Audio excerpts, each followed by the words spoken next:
Hello दोस्तों, स्वागत है आपका आपके चैनल सक्सेस मंत्रा में। जी हाँ, आज हम बात करने वाले हैं सफलता के बारे में। सफलता किसे नहीं चाहिए?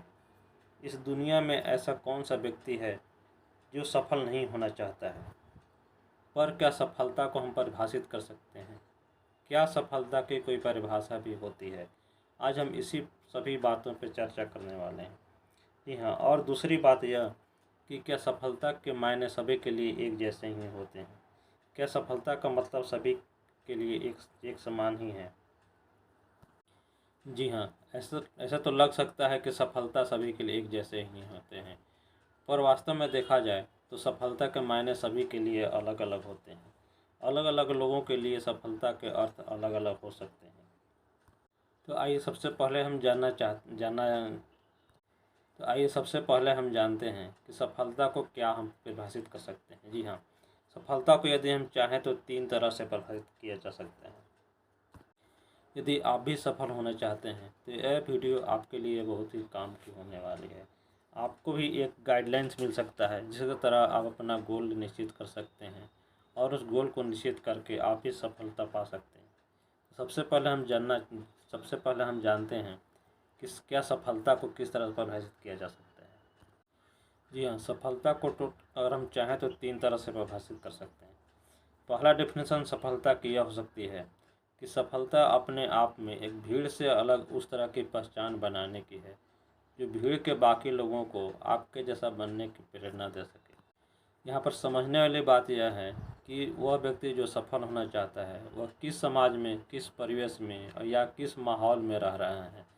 यदि जिस माहौल में रह रहा है उसके अनुसार उसकी सफल होने की परिभाषा बदल सकती है।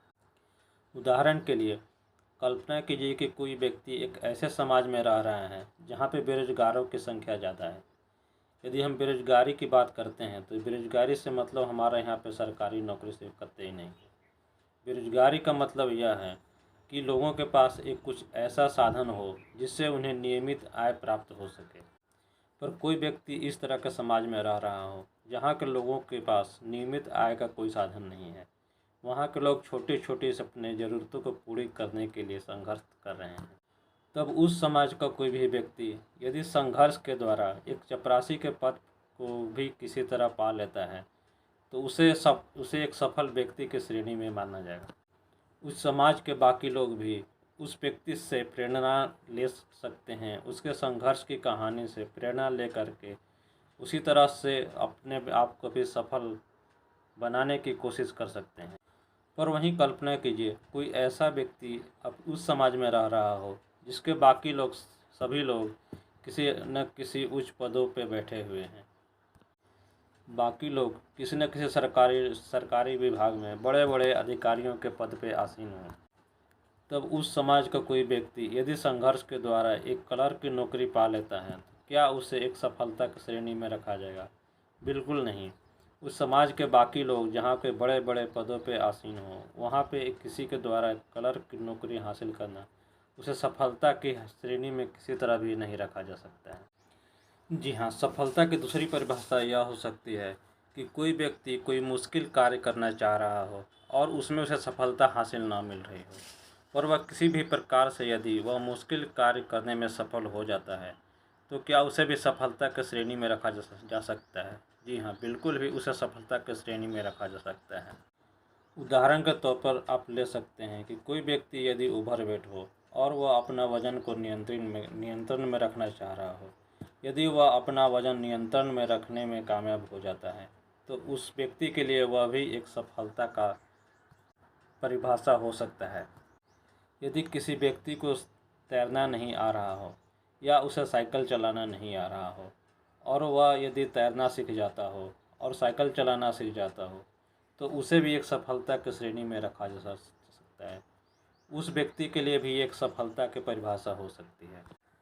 सफलता की तीसरी परिभाषा यह हो सकती है कि किसी व्यक्ति का कोई पैशन हो, कोई शौक़ हो, कोई उसका जुनून हो और उसे उसी अपने पैशन, शौक़ और जुनून के अनुसार कार्य करने के लिए मिल जाए, तब उसे बिल्कुल ही सफलता की श्रेणी में रखा जा सकता है।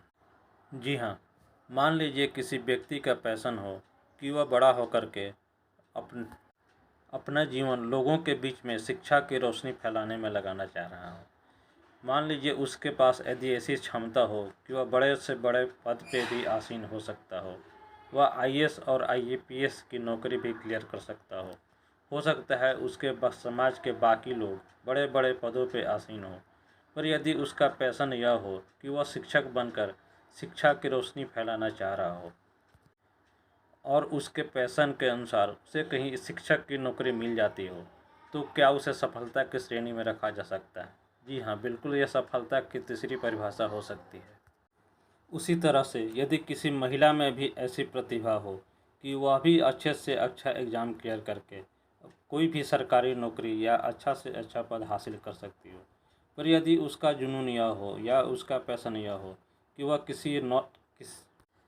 कि वह नर्स बनकर किसी हॉस्पिटल में मरीजों की देखभाल करना चाहती है, उसका पैशन मरीजों की देखभाल करना एवं मरीजों की सेवा करना हो, और यदि वह ऐसा करने में कामयाब हो जाती है, तो क्या उसे भी एक सफलता की श्रेणी में रखा जा सकता है? जी हाँ, यह बिल्कुल उसके लिए एक सफल होने के बराबर ही है और उसे भी एक सफल व्यक्ति माना जा सकता है। जी हाँ, किसी न किसी सफल व्यक्ति को इन्हीं 3 कैटेगरियों में से किसी न किसी एक कैटेगरी से परिभाषित किया जा सकता है। जी हाँ, अब आप अपने आप को शांत दिमाग से यह निश्चित कर लीजिए कि आप अपने आप को सफलता की इन 3 कैटेगरी में से किस कैटेगरी में रखना चाहते हैं। आपके लिए सफलता के मायने क्या हैं? क्या आपके लिए सफलता के मायने यह है कि आप अपने आप को भीड़ से अलग अपना एक पहचान बनाना चाह रहे हों, या अपना कोई शॉर्ट टर्म कोई लक्ष्य हासिल करना चाह रहे हों, या कोई आपका कोई पैशन हो, जुनून हो, या कोई शौक़ हो जिसे आप हासिल करना चाह रहे हों।